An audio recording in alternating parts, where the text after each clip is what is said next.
নমস্কাৰ আপোনালোক সকলোক স্বাগতম জনাইছোঁ ষ্টাডি উইথ পাৰ্ভেজ ইউটিউব চেনেলৰ এটি নতুন ছেশ্যনটো আৰম্ভণি কৰাৰ আগত এটা ভাল খবৰ আছে যিহেতু যোৱাকালি অসমৰ মুখ্যমন্ত্ৰীয়ে এটা হিউজ নাম্বাৰ চাকৰিৰ মেছেজ আপোনালোকৰ সকলোৰ ওচৰত দিছে যে অহা 5 বছৰে 2 লাখ নতুন চাকৰি আহিব যিটো আপোনালোকৰ বাবে এটা ভাল খবৰ হয় এই 5টা বছৰত 2 লাখ এটা হিউজ নাম্বাৰ হয় তো সকলোক ৰিকুৱেষ্ট কৰিছোঁ প্ৰস্তুতি আৰম্ভ কৰা যিসকলে প্ৰস্তুতি কৰা নাই আৰু যিসকলে ইতিমধ্যে প্ৰস্তুতি আৰম্ভ কৰিছে তেওঁলোকে অলপ আগতে আগুৱাই আছে আৰু যিসকলে প্ৰস্তুতি আৰম্ভ কৰা নাই এতিয়াৰ পৰাই প্ৰস্তুতি আৰম্ভ কৰক আমি কৰি আছিলোঁ আসাম পুলিচ আসাম ফৰেষ্ট তথা অসমৰ যিকোনো এটা এক্সামৰ সহায় হোৱাৰ বাবে জিকেৰ কিছুমান গুৰুত্বপূৰ্ণ কুৱেশ্যন তাৰ আজি 5 নম্বৰ ক্লাছ হয় তেনেহ'লে দেৰি নকৰি আৰম্ভ কৰোঁ আজিৰ এই ছেশ্যনটো আজিৰ ছেশ্যনৰ প্ৰথমটো কুৱেশ্যন হ'ল কোনে ব্ৰহ্ম সমাজৰ প্ৰতিষ্ঠা কৰিছিল কোনে ব্ৰহ্ম সমাজৰ প্ৰতিষ্ঠা কৰিছিল অপশ্যন চাৰিটাৰ ভিতৰত শুদ্ধ উত্তৰটো হ'ব ৰাজা ৰামমোহন ৰায় ৰাজা ৰামমোহন ৰায়ে ব্ৰহ্ম সমাজৰ প্ৰতিষ্ঠা কৰিছিল ইয়াৰ লগত দুটা পইণ্ট জড়িত আছে এই দুটা পইণ্টৰ পৰাও এক্সামত কুৱেশ্যন অহা দেখিবলৈ পোৱা যায় প্ৰথম পইণ্টটো যদি চাওঁ 1828 চনত ৰাজা ৰামমোহন ৰায়ে ব্ৰাহ্মণ সমাজৰ প্ৰতিষ্ঠা কৰিছিল 1828 চনত ৰাজা ৰামমোহন ৰায়ে ব্ৰহ্ম সমাজৰ প্ৰতিষ্ঠা কৰিছিল কোন চনত কৰিছিল 1828 চনত দ্বিতীয় পইণ্টটো যদি আমি চাওঁ ৰাজা ৰামমোহন ৰায়ে 1815 চনত কলিকাতাত আত্মীয় সভা নামৰ অনুষ্ঠানৰ স্থাপন কৰিছিল পৰীক্ষাত কুৱেশ্যন আহে যে আত্মীয় সভাৰ প্ৰতিষ্ঠা কোনে কৰিছিল মনত ৰাখিবা ৰাজা ৰামমোহন ৰায়ে কৰিছিল কোন চনত কৰিছিল 1815 চনত ক'ত কৰিছিল কলিকাতাত কৰিছিল ইম্পৰ্টেণ্ট পইণ্ট হয় এক্সামত ইয়াৰ পৰা কুৱেশ্যন বনা দেখিবলৈ পোৱা যায় নেক্সট কুৱেশ্যন অৰুণোদয় আলোচনীখনৰ সম্পাদকগৰাকী কোন আছিল অপশ্যন চাৰিটাৰ ভিতৰত শুদ্ধ উত্তৰটো হ'ব নাথান ব্ৰাউন আছিল অৰুণোদয় আলোচনীখনৰ সম্পাদক ইয়াৰ লগত জড়িত কেইটামান পইণ্ট আছে সেই পইণ্টটো চাওঁ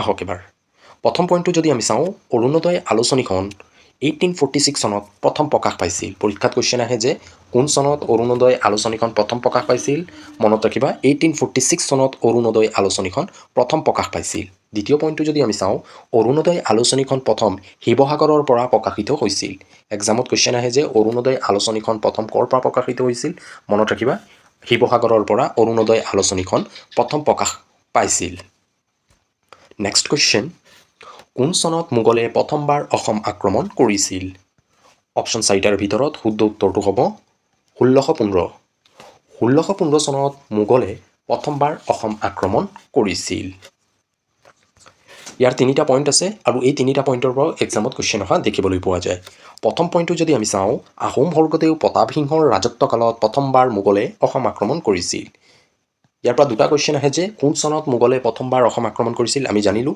এতিয়া কুৱেশ্যন আহিব পাৰে কোনজন আহোম স্বৰ্গদেউৰ দিনত মোগলে প্ৰথমবাৰ অসম আক্ৰমণ কৰিছিল মনত ৰাখিবা স্বৰ্গদেউ প্ৰতাপসিংহৰ ৰাজত্বকালত প্ৰথমবাৰ মোগলে অসম আক্ৰমণ কৰিছিল দ্বিতীয় পইণ্টটো যদি আমি চাওঁ স্বৰ্গদেউ প্ৰতাপসিংহৰ আহোম নাম আছিল চুচেংফা পৰীক্ষাত কুৱেশ্যন আহিব পাৰে যে স্বৰ্গদেউ প্ৰতাপসিংহৰ আহোম নাম কি আছিল মনত ৰাখিবা চুচেংফা পৰীক্ষাত কুৱেশ্যন আহিব পাৰে যে নিম্নলিখিত কোনগৰাকী আহোম স্বৰ্গদেউৰ দিনত মোগলে প্ৰথমবাৰ অসম আক্ৰমণ কৰিছিল তাত প্ৰতাপসিংহৰ নাম নিদি কিনে তেওঁৰ আহোম নাম দিয়া থাকিব পাৰে তো আমি আহোম নামটো মনত ৰাখিব লাগিব চুচেংফা ইয়াৰ উপৰিও তেওঁক বুধি স্বৰ্গনাৰায়ণ গজপতি নামেৰে জনা যায় কি নামেৰে জনা যায় বুধি স্বৰ্গনাৰায়ণ আৰু গজপতি নামেৰেও জনা যায় কাক জনা যায় স্বৰ্গদেউ প্ৰতাপসিংহক নেক্সট পইণ্টটো যদি আমি চাওঁ 1639 চনত আহোম আৰু মোগলৰ মাজত অখুৰৰ আলি সন্ধি স্বাক্ষৰ কৰা হৈছিল কোন চনত অখুৰৰ আলি সন্ধি স্বাক্ষৰ কৰা হৈছিল 1639 চনত মোগল আৰু আহোমৰ মাজত প্ৰথম যুদ্ধ কেতিয়া হৈছিল 1615ত আৰু 1639 চনত অখুৰৰ আলি সন্ধি স্বাক্ষৰ কৰা হৈছিল এই সন্ধিৰ লগে লগে আহোম আৰু মোগলৰ মাজৰ যুদ্ধৰ অন্ত পৰিছিল কিছুক্ষণৰ বাবে আৰম্ভ হৈছিল 1615 চনত আৰু সমাপ্তি ঘটিছিল কেতিয়া 1639 চনত নেক্সট কুৱেশ্যন কোন তাৰিখে ৰাষ্ট্ৰসংঘৰ দিৱস পালন কৰা হয় অপশ্যন কেইটাৰ ভিতৰত শুদ্ধ উত্তৰটো হ'ব 24 অক্টোবৰ তাৰিখে ৰাষ্ট্ৰসংঘৰ দিৱস পালন কৰা হয় ইয়াৰ কেইটামান পইণ্ট আছে সেই পইণ্টকেইটা এবাৰ চাই লওঁ আহক ইম্পৰ্টেণ্ট হয় ৰাষ্ট্ৰসংঘৰ ফালৰ পৰা যিকোনো কুৱেশ্যন আহিলে এই পইণ্টৰ পৰা কুৱেশ্যন বনা দেখিবলৈ পোৱা যায় প্ৰথম পইণ্টটো যদি আমি চাওঁ 1945 চনৰ 24 অক্টোবৰ তাৰিখে ৰাষ্ট্ৰসংঘৰ স্থাপন কৰা হৈছিল যাৰ বাবে 24 অক্টোবৰ তাৰিখে ৰাষ্ট্ৰসংঘৰ দিৱস পালন কৰা হয় আমি মনত ৰাখিব লাগিব কোন চনত ৰাষ্ট্ৰসংঘৰ গঠন কৰা হৈছিল 1945 চনৰ 24 অক্টোবৰ তাৰিখে ৰাষ্ট্ৰসংঘৰ স্থাপন কৰা হৈছিল, যাৰ বাবে 24 অক্টোবৰ তাৰিখটোক ৰাষ্ট্ৰসংঘৰ দিৱস হিচাপে পালন কৰা হয়। ৰাষ্ট্ৰসংঘৰ গঠন কেতিয়া কৰা হৈছিল? 1945 চনৰ 24 অক্টোবৰ।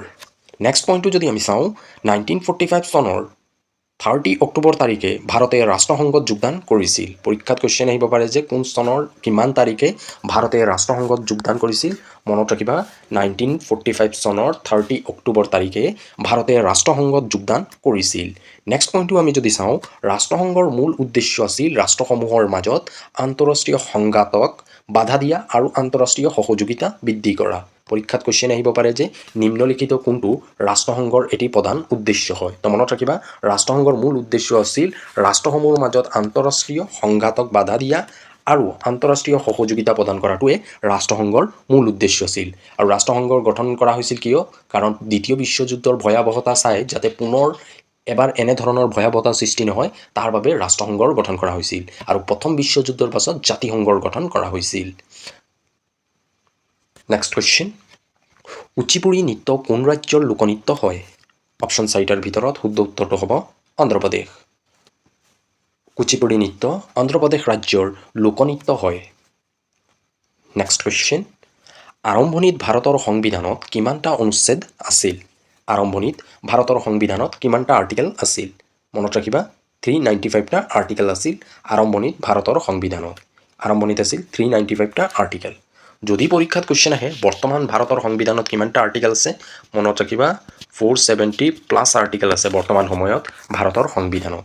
আৰম্ভণিত আছিল 395টা আৰু বৰ্তমান 470+ আৰ্টিকেল হৈছে, কাৰণ বিভিন্ন সময়ত আমি শুনিব পাওঁ যে ভাৰতৰ সংবিধানখন সংশোধন কৰা হৈছে, যাৰ ফলত ভাৰতৰ আৰ্টিকেলসমূহ বৃদ্ধি পাইছে।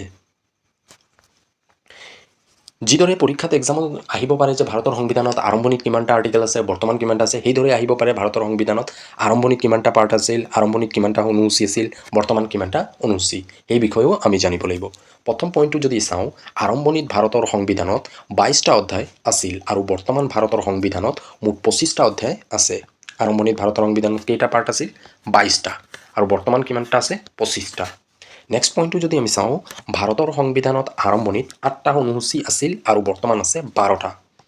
আৰম্ভণিত ভাৰতৰ সংবিধানত কেইটা অনুসূচী আছিল? 8টা অনুসূচী আছিল আৰু বৰ্তমান কেইটা আছে? বৰ্তমান ভাৰতৰ সংবিধানত 12টা অনুসূচী আছে। নেক্সট কুৱেশ্যন, নীতি আয়োগৰ মুখ্য কাৰ্যালয় ক'ত অৱস্থিত? নীতি আয়োগৰ মুখ্য কাৰ্যালয় ক'ত অৱস্থিত? শুদ্ধ উত্তৰটো হ'ব নতুন দিল্লী। নতুন দিল্লীত আছে নীতি আয়োগৰ মুখ্য কাৰ্যালয়। নীতি আয়োগৰ পৰা কিছুমান কুৱেশ্যন অহা দেখিবলৈ পোৱা যায়। এই কুৱেশ্যনসমূহ আমি এই পইণ্টসমূহত এড কৰিছোঁ। প্ৰথম পইণ্টটো যদি আমি চাওঁ, নীতি আয়োগৰ সম্পূৰ্ণ নাম হ'ল national institute for transforming India. পৰীক্ষাত কুৱেশ্যন আহিব পাৰে নিম্নলিখিত কোনটো নীতি আয়োগৰ সম্পূৰ্ণ নাম হয়? 4টা অপশ্যন দিয়া থাকিব, আমি এই অপশ্যনটো চুজ কৰিব লাগিব যদি আমি ফুল ফৰ্মটো জানো। নীতি আয়োগৰ সম্পূৰ্ণ নাম হ'ল national institute for transforming India. Next পইণ্টটো যদি আমি চাওঁ, 2015 চনৰ 1 জানুৱাৰী তাৰিখে নীতি আয়োগৰ গঠন কৰা হৈছিল। পৰীক্ষাত কুৱেশ্যন আহিব পাৰে যে কোন চনত নীতি আয়োগৰ গঠন কৰা হৈছিল? 2015 চনৰ 1 জানুৱাৰী তাৰিখে নীতি আয়োগৰ গঠন কৰা হৈছিল। আৰু নীতি আয়োগ কাৰ ৰিপ্লেচমেণ্ট হিচাপে আহিছিল? মনত ৰাখিবা পৰিকল্পনা আয়োগৰ ৰিপ্লেচমেণ্ট হৈছিল নীতি আয়োগ। নেক্সট পইণ্টটো যদি আমি চাওঁ, ভাৰতৰ প্ৰধানমন্ত্ৰীগৰাকীয়ে হয় নীতি আয়োগৰ সভাপতি। নীতি আয়োগৰ সভাপতিগৰাকী কোন হয়? মনত ৰাখিবা ভাৰতৰ প্ৰধানমন্ত্ৰীগৰাকীয়ে হ'ব নীতি আয়োগৰ সভাপতি। বৰ্তমান নৰেন্দ্ৰ মোদী আছে, ফিউচাৰত যদি তেওঁ চেঞ্জ হয়, কোনোবা নতুন প্ৰধানমন্ত্ৰী আহে, তেওঁ নীতি আয়োগৰ সভাপতি হ'ব। নেক্সট পইণ্টটো হ'ব কাৰেণ্ট এফেয়াৰৰ ফালৰ পৰা। মনত ৰাখিবা নীতি আয়োগৰ বৰ্তমানৰ মুখ্য কাৰ্যবাহী বিষয়াগৰাকী হৈছে নিধি ছিব্বাৰ। কোন হয় বৰ্তমানৰ CEO? মনত ৰাখিবা নীতি আয়োগৰ বৰ্তমানৰ CEO হয় নিধি ছিব্বাৰ। নেক্সট কুৱেশ্যন, কুৱেশ্যনটো শুদ্ধ কৰি ল'বা। কৌটিল্য কাৰ ৰাজসভাৰ মন্ত্ৰী আছিল? কৌটিল্য কাৰ ৰাজসভাৰ মন্ত্ৰী আছিল? অপশ্যন 4টা যদি আমি চাওঁ, option A Samudragupta, option B প্ৰথম চন্দ্ৰগুপ্ত, অপশ্যন চি চন্দ্ৰগুপ্ত মৌৰ্য আৰু অপশ্যন ডি অশোক। শুদ্ধ উত্তৰটো হ'ব চন্দ্ৰগুপ্ত মৌৰ্য। চন্দ্ৰগুপ্ত মৌৰ্যৰ ৰাজসভাৰ কবি আছিল কৌটিল্য। কৌটিল্যৰ প্ৰকৃত নাম কি হয়? এইটো এক্সামত কুৱেশ্যন অহা দেখিবলৈ পোৱা যায়। তো আমি মনত ৰাখিব লাগিব কৌটিল্যৰ প্ৰকৃত নাম আছিল বিষ্ণুগুপ্ত। কৌটিল্যক বিষ্ণুগুপ্ত হিচাপেও জনা যায়। ইয়াৰ উপৰিও তেওঁক চাণক্য নামেৰেও জনা গৈছিল। কি নামেৰে জনা গৈছিল? চাণক্য নামেৰেও তেওঁক জনা গৈছিল। নেক্সট পইণ্টটো যদি আমি চাওঁ, কৌটিল্যই অৰ্থশাস্ত্ৰৰ ৰচনা কৰিছিল।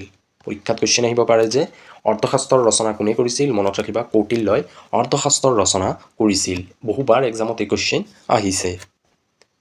নেক্সট কুৱেশ্যন, কোন চনত কেবিনেট মিছন ভাৰতলৈ আহিছিল? ইম্পৰ্টেণ্ট কুৱেশ্যন হয়, পলিটিৰ ফালৰ পৰা এক্সামত আহি থাকে যে কোন চনত কেবিনেট মিছন ভাৰতলৈ আহিছিল? মনত ৰাখিবা 1946। 1946 চনত কেবিনেট মিছন ভাৰতলৈ আহিছিল। কেবিনেট মিছনৰ কিছুমান গুৰুত্বপূৰ্ণ পইণ্ট আছে, সেই পইণ্টখিনি চাওঁ আহক এবাৰ। প্ৰথম পইণ্টটো যদি আমি চাওঁ, কেবিনেট মিছন 1946 চনৰ 24 মাৰ্চ তাৰিখে ভাৰতত আহি উপস্থিত হৈছিল। কোন চনৰ কিমান তাৰিখে কেবিনেট মিছন আহিছিল এইটো মনত ৰাখিবা, ইম্পৰ্টেণ্ট হয়, অপশ্যনত দিয়া থাকিব। আমি সকলোৱে জানো যে 1946 চনত কেবিনেট মিছন আহিছিল, কিন্তু বৰ্তমানৰ এক্সামত কি কৰে, অপশ্যনত ডেটটো এড কৰি দিয়ে, য'ত মেক্সিমামে আমি ভুল কৰি আহোঁ। তো আমি মনত ৰাখিব লাগিব, ইয়াৰটো যিদৰে মনত ৰাখোঁ সেইদৰে ডেটটো আমি মনত ৰাখিব লাগিব।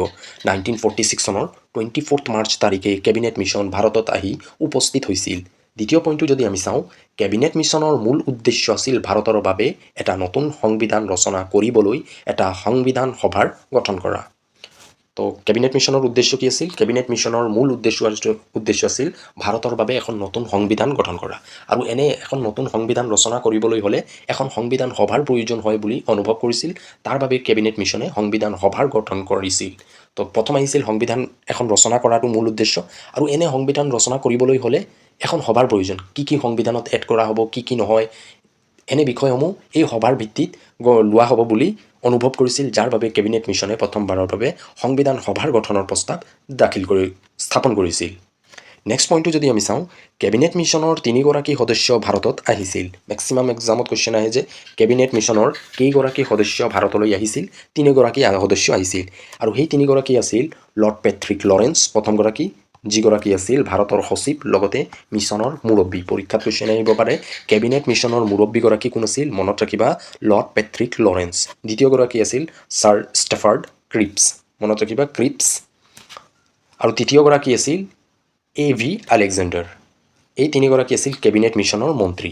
আমি এই 3গৰাকীৰ নাম কিয় মনত ৰাখিব লাগিব? কাৰণ এক্সামত কুৱেশ্যন আহিব যে নিম্নলিখিত কোনগৰাকী কেবিনেট মিছনৰ এগৰাকী মন্ত্ৰী আছিল। তো আমি এই 3গৰাকীৰ নাম মনত থাকিলে সেই কুৱেশ্যনৰ আনচাৰ কৰিব পাৰিম। নেক্সট কুৱেশ্যন, অগ্নিকবি কোনগৰাকী লেখকৰ ছদ্মনাম হয়? অগ্নিকবি কোনগৰাকী লেখকৰ ছদ্মনাম হয়? শুদ্ধ উত্তৰটো হ'ব অপশ্যন এ, অৰ্থাৎ কমলাকান্ত ভট্টাচাৰ্যৰ ছদ্মনাম হয় অগ্নিকবি। ইম্পৰ্টেণ্ট হয়, এক্সামত আহি থাকে এই কুৱেশ্যনটো। নেক্সট কুৱেশ্যন, কোন চনত ওৰাঙক ৰাষ্ট্ৰীয় উদ্যান হিচাপে ঘোষণা কৰা হৈছিল? অপশ্যন 4টাৰ ভিতৰত শুদ্ধ উত্তৰটো হ'ব অপশ্যন চি, অৰ্থাৎ 1999 চনত। 1999 চনত ওৰাং ৰাষ্ট্ৰীয় উদ্যানক হিচাপে ঘোষণা কৰা হৈছিল। প্ৰথম পইণ্টটো যদি আমি চাওঁ, 1999 চনৰ 13 এপ্ৰিল ওৰাং ৰাষ্ট্ৰীয় উদ্যান হিচাপে ঘোষণা কৰা হৈছিল। 1999 চনৰ 13 এপ্ৰিল, মনত ৰাখিবা, ইয়াৰৰ লগতে আমি ডেটটো মনত ৰাখিব লাগিব। নেক্সট পইণ্টটো যদি আমি চাওঁ, ওৰাং ৰাষ্ট্ৰীয় উদ্যান দৰং আৰু শোণিতপুৰ জিলাত অৱস্থিত। আপোনালোকে যদি কিছুমান বুক চায় তাত কেৱল দিয়া থাকিব দৰং জিলাত ওৰাং ৰাষ্ট্ৰীয় উদ্যানখন আছে, কিন্তু আন কিছুমান বুকতো পোৱা যায় শোণিতপুৰত কিছু অংশ ওৰাং ৰাষ্ট্ৰীয় উদ্যান আছে। তো আমি মনত ৰাখিব লাগিব ওৰাং ৰাষ্ট্ৰীয় উদ্যান দৰং আৰু শোণিতপুৰ জিলাত অৱস্থিত। নেক্সট পইণ্টটো যদি আমি চাওঁ, ওৰাং ৰাষ্ট্ৰীয় উদ্যানক ক্ষুদ্ৰ কাজিৰঙা বুলি জনা যায়। ওৰাং ৰাষ্ট্ৰীয় উদ্যানক মিনি কাজিৰঙা বুলি কোৱা হয়। নেক্সট পইণ্টটো যদি আমি চাওঁ, 2016 চনত ওৰাং ৰাষ্ট্ৰীয় উদ্যানক বাঘ সংৰক্ষিত বনাঞ্চল হিচাপে ঘোষণা কৰা হৈছিল। কোন চনত কৰা হৈছিল? 2016 চনত ওৰাঙক বাঘ সংৰক্ষিত বনাঞ্চল হিচাপে ঘোষণা কৰা হৈছিল। ওৰাং নেশ্যনেল পাৰ্কৰ পৰা যিখিনি এক্সামত কুৱেশ্যন আহিব, এই পইণ্টসমূহৰ পৰাই এক্সামত কুৱেশ্যন বনে। আপোনালোকে যদি এই পইণ্টখিনি মনত ৰাখিছে, নিশ্চয় নেশ্যনেল পাৰ্কৰ পৰা যদি ওৰাং নেশ্যনেল পাৰ্কৰ পৰা কুৱেশ্যন আহে আপোনালোকে নিশ্চয় কৰিব পাৰিব।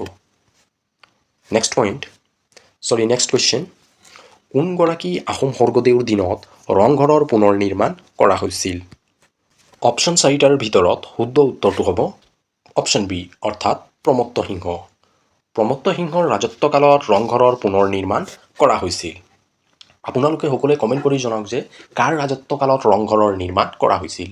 আমি সকলোৱে জানিলোঁ যে ৰংঘৰৰ পুনৰ নিৰ্মাণ প্ৰমত্ত সিংহৰ ৰাজত্বকালত কৰা হৈছিল। তো আপোনালোকে সকলোৱে কমেণ্ট কৰি জনাওক যে কাৰ ৰাজত্বকালত ৰংঘৰৰ নিৰ্মাণ কৰা হৈছিল। স্বৰ্গদেউ প্ৰমত্ত সিংহৰ ৰাজত্বকালত ৰুদ্ৰেশ্বৰ আৰু শুক্লেশ্বৰ মন্দিৰৰ নিৰ্মাণ কৰা হৈছিল। ইয়াৰ উপৰিও সিংহদুৱাৰৰ নিৰ্মাণ কৰা হৈছিল। কেৱল প্ৰমত্ত সিংহৰ ৰাজত্বকালত ৰংঘৰৰে পুনৰ নিৰ্মাণ হোৱা নাছিল। ইয়াৰ উপৰিও তেওঁ আন কিছুমান মন্দিৰৰ নিৰ্মাণ কৰিছিল আৰু সেই মন্দিৰ আছিল ৰুদ্ৰেশ্বৰ আৰু শুক্লেশ্বৰ মন্দিৰৰ নিৰ্মাণ কৰিছিল। ইয়াৰ উপৰিও সিংহদুৱাৰৰ নিৰ্মাণ তেওঁ কৰিছিল। ইম্পৰ্টেণ্ট হয়, ইয়াৰ পৰা এক্সামত কুৱেশ্যন আহিব পাৰে। কাৰ ৰাজত্বকালত শুক্লেশ্বৰ বা ৰুদ্ৰেশ্বৰ মন্দিৰৰ নিৰ্মাণ কৰা হৈছিল। নেক্সট কুৱেশ্যন, বাথৌ পূজা কোন জনগোষ্ঠীয়ে পালন কৰে? অপশ্যন 4টাৰ ভিতৰত শুদ্ধ উত্তৰটো হ'ব অপশ্যন চি, অৰ্থাৎ বড়ো জনগোষ্ঠী। বড়ো জনগোষ্ঠীয়ে বাথৌ পূজা পালন কৰে। ইয়াৰ উপৰিও কিছুমান পূজা বড়ো জনগোষ্ঠীয়ে উদযাপন কৰে। প্ৰথম পইণ্টটো যদি আমি চাওঁ, খেৰাই উৎসৱ বড়ো জনগোষ্ঠীয়ে পালন কৰে। পৰীক্ষাত কুৱেশ্যন আহিব পাৰে যে খেৰাই উৎসৱ কোন জনগোষ্ঠীয়ে পালন কৰে? মনত ৰাখিবা, বড়ো জনগোষ্ঠীয়ে পালন কৰে।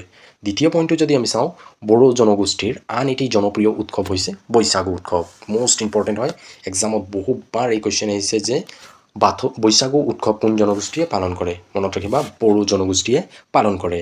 নেক্সট পইণ্টটো যদি আমি চাওঁ, বাগৰুম্বা নৃত্য হৈছে বড়ো জনগোষ্ঠীৰ প্ৰধান লোকনৃত্য। পৰীক্ষাত কুৱেশ্যন আহে যে বাগৰুম্বা নৃত্য কোন জনগোষ্ঠীৰ লগত জড়িত? মনত ৰাখিবা, বড়ো জনগোষ্ঠীৰ এটি প্ৰধান লোকনৃত্য হয় বাগৰুম্বা নৃত্য। নেক্সট কুৱেশ্যন, উত্তৰ পূৰ্বাঞ্চলৰ কোনখন ৰাজ্যই অসমৰ সৈতে আটাইতকৈ চুটি সীমাৰেখা ভাগ কৰে? অপশ্যন 4টাৰ ভিতৰত শুদ্ধ উত্তৰটো হ'ব ত্ৰিপুৰা। উত্তৰ পূৰ্বাঞ্চলৰ ৰাজ্য ত্ৰিপুৰাই অসমৰ সৈতে আটাইতকৈ চুটি সীমা স্পৰ্শ কৰে বা ভাগ বতৰা কৰে। আমি মনত ৰাখিব লাগিব কোনখন ৰাজ্যই অসমৰ সৈতে আটাইতকৈ দীঘল সীমা স্পৰ্শ কৰে আৰু কোনখন ৰাজ্যই আটাইতকৈ চুটি সীমা স্পৰ্শ কৰে। লগতে কিমান কিলোমিটাৰ এই স্পৰ্শ কৰে সেয়াও মনত ৰাখিব লাগিব। লগতে বৰ্তমান সময়ত যদি আমি এক্সামত এনেধৰণৰ কুৱেশ্যন আহে যে দ্বিতীয় চুটি সীমা কোনখন ৰাজ্যই অসমৰ সৈতে ভাগ বতৰা কৰে বা দ্বিতীয় বৃহত্তম সীমা কোনখন ৰাজ্যই অসমৰ সৈতে ভাগ বতৰা কৰে। যিহেতু প্ৰথমটো মেক্সিমামে জানে, তাৰ বাবে এতিয়াৰ এক্সামত দ্বিতীয়টো সোধা দেখিবলৈ পোৱা যায়। এই সকলোখিনি আমি নেক্সট পইণ্টত আলোচনা কৰিম।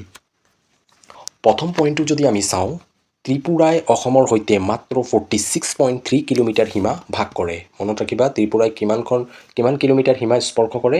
46.3 কিলোমিটাৰ সীমা ভাগ কৰে অসমৰ সৈতে, আৰু আটাইতকৈ চুটি সীমা উত্তৰ পূৰ্বাঞ্চলৰ ৰাজ্য হিচাপে অসমৰ সৈতে ভাগ কৰে। দ্বিতীয়টো যদি আমি চাওঁ, অসমৰ সৈতে দ্বিতীয় চুটি সীমা স্পৰ্শ কৰে মিজোৰাম ৰাজ্যই। অসমৰ সৈতে দ্বিতীয় চুটি সীমা কোনখন ৰাজ্যই স্পৰ্শ কৰে? মনত ৰাখিবা, মিজোৰাম ৰাজ্যই। মিজোৰামে অসমৰ লগত 164.6 কিলোমিটাৰ সীমা স্পৰ্শ কৰে। কিমান কৰে? 164.6 কিলোমিটাৰ সীমা স্পৰ্শ কৰে মিজোৰাম ৰাজ্যই, আৰু ই দ্বিতীয় চুটি সীমা হয়। এতিয়া আমি চুটিখিনি জানিলোঁ, এতিয়া আমি জানিম আটাইতকৈ ডাঙৰ সীমা কোনখন ৰাজ্যই স্পৰ্শ কৰে। অসমৰ সৈতে আটাইতকৈ ডাঙৰ সীমা স্পৰ্শ কৰে মেঘালয়ে। অসমৰ সৈতে কোনখন ৰাজ্যই আটাইতকৈ দীঘল সীমা স্পৰ্শ কৰে? মনত ৰাখিবা, মেঘালয় ৰাজ্যই অসমৰ সৈতে আটাইতকৈ দীঘল সীমা স্পৰ্শ কৰে। মেঘালয়ে 84.9 কিলোমিটাৰ সীমা স্পৰ্শ কৰে। অসমৰ সৈতে আটাইতকৈ দীঘল সীমা মেঘালয়ে স্পৰ্শ কৰে। অসমৰ সৈতে দ্বিতীয় বৃহত্তম সীমা স্পৰ্শ কৰে অৰুণাচল প্ৰদেশে। অৰুণাচল প্ৰদেশে দ্বিতীয় বৃহত্তম সীমা স্পৰ্শ কৰে। অৰুণাচলে অসমৰ সৈতে 804 কিলোমিটাৰ সীমা স্পৰ্শ কৰে। আমি আটাইতকৈ চুটি সীমাও চালোঁ, আটাইতকৈ দীঘল সীমাও চাই ল'লোঁ। লগতে আমি কিমান কিলোমিটাৰ সেয়াও জানিব পাৰিলোঁ। তো এই পেজটোক স্ক্ৰীনশ্বট কৰি লোৱা, নহ'লে নোট কৰি লোৱা। মোৰ মতে আপোনালোকে সকলোৱে নোট কৰি যাওক, ইম্পৰ্টেণ্ট হয়। ইয়াৰ পৰা যিকোনো এক্সামত কুৱেশ্যন আহিলে আপোনালোকে নিশ্চয় আনচাৰটো কৰিব পাৰিব। নেক্সট কুৱেশ্যন, ভাৰতীয় মহাকাশ গৱেষণা সংস্থাৰ মুখ্য কাৰ্যালয় ক'ত অৱস্থিত?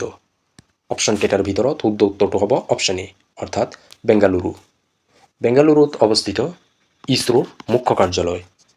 ইছৰোৰ মুখ্য কাৰ্যালয় ক'ত অৱস্থিত? এক্সামত কুৱেশ্যন অহা দেখিবলৈ পোৱা যায়। ইয়াৰ লগতে ইছৰোৰ ফালৰ পৰা কিছুমান কুৱেশ্যন আহে। এই কুৱেশ্যনসমূহ এই তিনিটা পইণ্টৰ পৰা বনোৱা দেখিবলৈ পোৱা যায়। প্ৰথম পইণ্টটো আমি যদি চাওঁ, 1969 চনৰ 15 আগষ্ট ইছৰোৰ প্ৰতিষ্ঠা কৰা হৈছিল। এক্সামত কুৱেশ্যন আহে যে কোন চনত ইছৰোৰ প্ৰতিষ্ঠা কৰা হৈছিল? 1969 চনৰ 15 আগষ্ট ইছৰোৰ প্ৰতিষ্ঠা কৰা হৈছিল।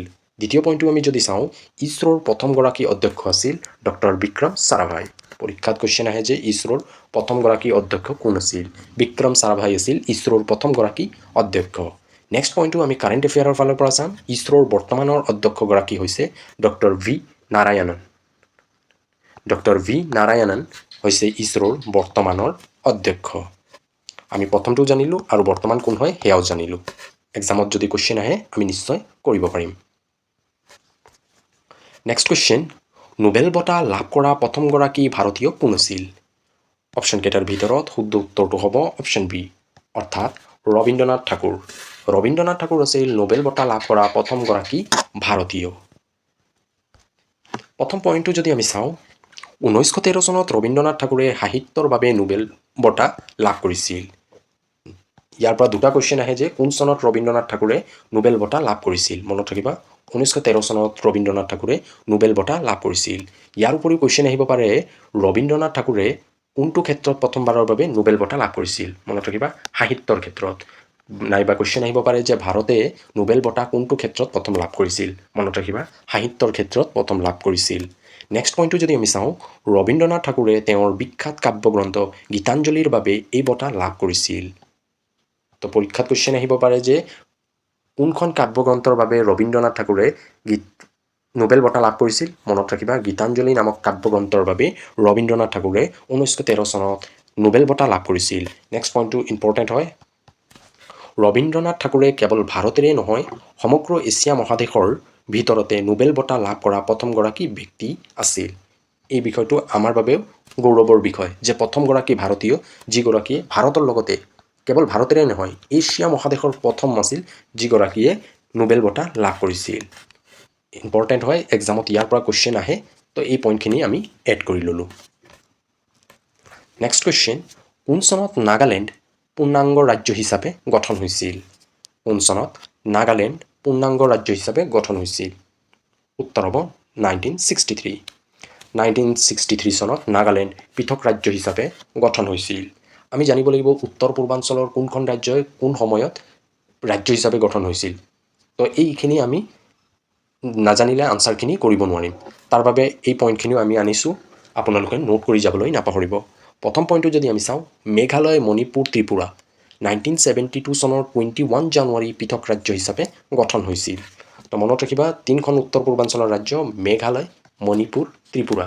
এই তিনিখন ৰাজ্য একেটা বছৰত একেটা তাৰিখতে পৃথক ৰাজ্য হিচাপে গঠন হৈছিল। 1972 চনৰ 21 জানুৱাৰী তাৰিখে মেঘালয়, মণিপুৰ, ত্ৰিপুৰা পৃথক ৰাজ্য হিচাপে গঠন হৈছিল। নেক্সট পইণ্টটো যদি আমি চাওঁ, 1975 চনৰ 26 এপ্ৰিল ছিক্কিম পৃথক ৰাজ্য হিচাপে গঠন হৈছিল। ছিক্কিম কোন চনত হৈছিল? 1975 চনৰ 26 এপ্ৰিল ছিক্কিম পৃথক ৰাজ্য হিচাপে গঠন হৈছিল। নেক্সট পইণ্টটো যদি আমি চাওঁ, অৰুণাচল প্ৰদেশ, মিজোৰাম 1987 চনৰ 20 ফেব্ৰুৱাৰী পৃথক ৰাজ্য হিচাপে গঠন হৈছিল।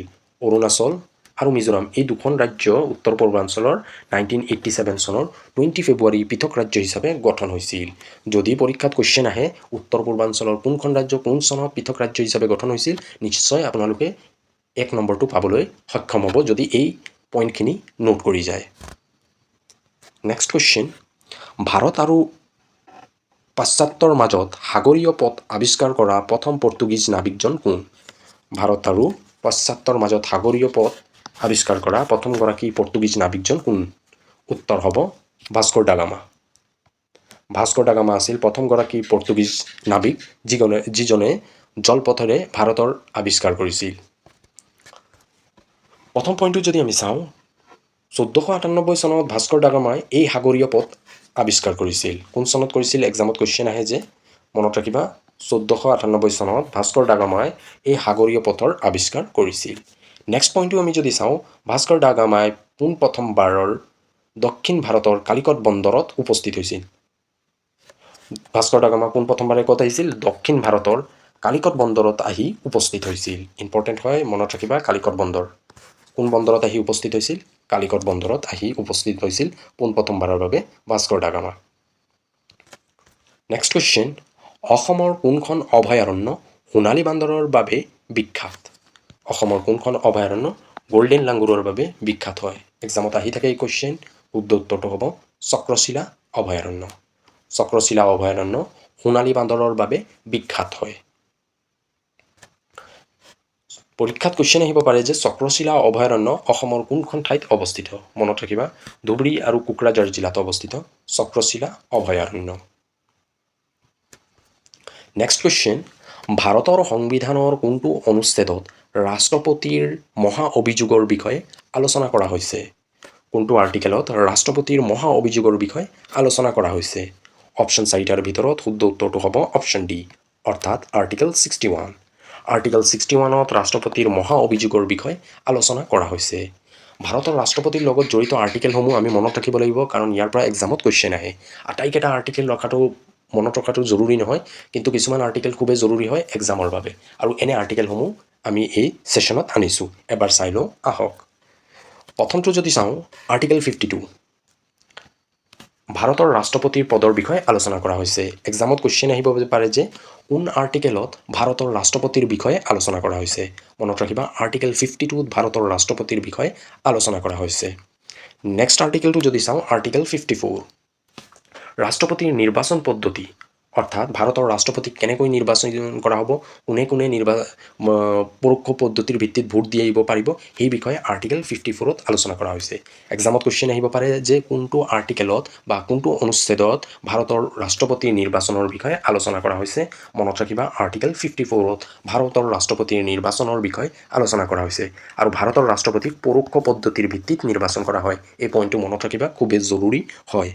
নেক্সট আৰ্টিকেলটো যদি চাওঁ আমি, আৰ্টিকেল 56 আৰ্টিকেল 56ত ৰাষ্ট্ৰপতিৰ কাৰ্যকালৰ বিষয়ে আলোচনা কৰা হৈছে। এক্সামত কুৱেশ্যন আহিব পাৰে যে কোন আৰ্টিকেলত ৰাষ্ট্ৰপতিৰ কাৰ্যকালৰ বিষয়ে বৰ্ণনা কৰা হৈছে। আৰ্টিকেল 56ত ৰাষ্ট্ৰপতিৰ কাৰ্যকালৰ বিষয়ে আলোচনা কৰা হৈছে। নেক্সট আৰ্টিকেলটো যদি চাওঁ, আৰ্টিকেল 60 আৰ্টিকেল 60ত ৰাষ্ট্ৰপতিৰ শপত গ্ৰহণৰ বিষয়ে আলোচনা কৰা হৈছে।